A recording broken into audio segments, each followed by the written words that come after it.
حضرات السلام علیکم۔ مورخ ابن اسیر کا بیان ہے کہ جب امام حسین علیہ الصلوۃ والسلام یوم عاشوراء داہنے اور بائیں دونوں جانب سے دشمنوں نے گھیر لیا تو آپ نے دائیں جانب حملہ کر کے سب کو بھگا دیا اور پھر پلٹ کر بائیں جانب آپ نے حملہ کیا تو سب کو پیچھے ہٹا دیا۔ خدا کی قسم حسین علیہ السلام سے بڑھ کر کسی اور شخص کو ایسا قوی دل، ثابت قدم، بہادر نہیں دیکھا گیا کہ جو شکستہ دل ہو، صدمے اٹھائے ہوئے ہو، بیٹوں، عزیزوں اور دوست احباب کے داغ بھی کھائے ہوئے ہو، اور پھر حسین کی اسی ثابت قدمی اور بے جگری سے جنگ کر سکے۔ بخدا دشمنوں کی فوج کے سوار اور پیادے حسین علیہ السلام کے سامنے اس طرح بھاگتے تھے جس طرح شیر کو دیکھ کر بھیڑ بکریوں کے گلے بھاگتے ہیں۔ امام حسین علیہ السلام جنگ کر رہے تھے اور اس وقت خز کا جبہ پہنے ہوئے تھے، سر پر عمامہ بندھا ہوا تھا۔ امام علیہ السلام نے گھوڑے سے گر کر بھی اس طرح جنگ فرمائی جس طرح جنگجو بہادر سوار جنگ کرتے ہیں۔ تیروں کا مقابلہ کرتے تھے، حملوں کو روکتے تھے اور سواروں کے پروں پر حملہ فرماتے تھے اور کہتے تھے، اے ظالموں، میرے قتل پر تم نے ایکا کر لیا ہے، قسم خدا کی تم میرے قتل سے ایسا گناہ کر رہے ہو جس کے بعد کسی کے قتل سے بھی اتنا گنہگار نہ ہوگے۔ تم مجھے ذلیل کر رہے ہو اور خدا مجھے عزت دے رہا ہے، اور سنو وہ دن دور نہیں کہ میرا خدا تم سے اچانک میرا بدلہ لے گا، تمہیں تباہ کر دے گا، تمہارا خون بہائے گا، تمہیں سخت عذاب میں مبتلا کرے گا۔ مسٹر جیمز کارکر امام حسین علیہ السلام کی بہادری کا ذکر کرتے ہوئے واقعہ کربلا کے حوالے سے لکھتے ہیں کہ دنیا میں رستم کا نام بہادری میں مشہور ہے، لیکن کئی شخص ایسے گزر گئے ہیں کہ ان کے سامنے رستم کا نام لینے کے بھی قابل نہیں ہے۔ چنانچہ اول درجے میں امام حسین ابن علی علیہ السلام ہیں، کیونکہ میدان کربلا میں گرم ریت پر اور بھوک اور پیاس میں جس شخص نے ایسا کام کیا ہو اس کے سامنے رستم کا نام وہی شخص لیتا ہے جو تاریخ سے واقف نہیں ہے۔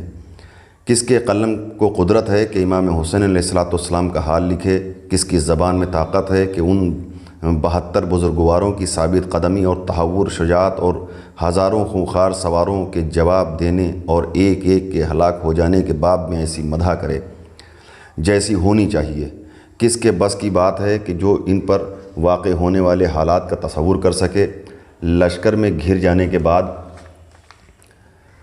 سے شہادت تک کے حالات عجیب و غریب قسم کی بہادری کو پیش کرتے ہیں۔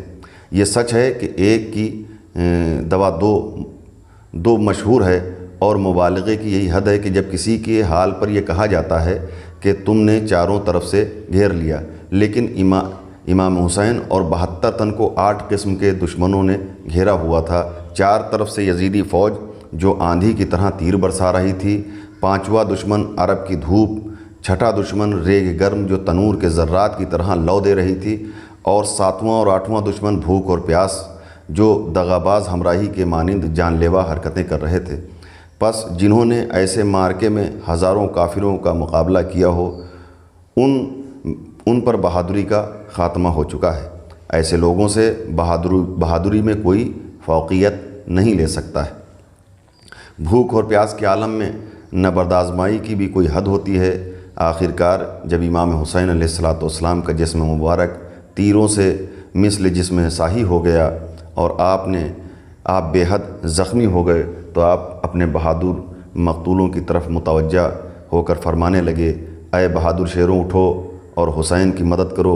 بے شک تم نے بڑی مدد کی اور تم میری حمایت میں سر سے گزر گئے ہو، جان سے بے نیاز ہو گئے ہو، لیکن سنو، اب وقت و حالت کا تقاضا یہ ہے کہ اس وقت میری مدد کرو۔ لیکن افسوس، جان سے گزر جانے والے اور سر کو فدا کر دینے والے حیات ظاہری سے مرحوم کیوں کر مدد کرتے؟ بعض روایتوں میں ہے کہ آپ کی آواز پر ظافر جن نے لبیک کہی اور امداد کی درخواست کی۔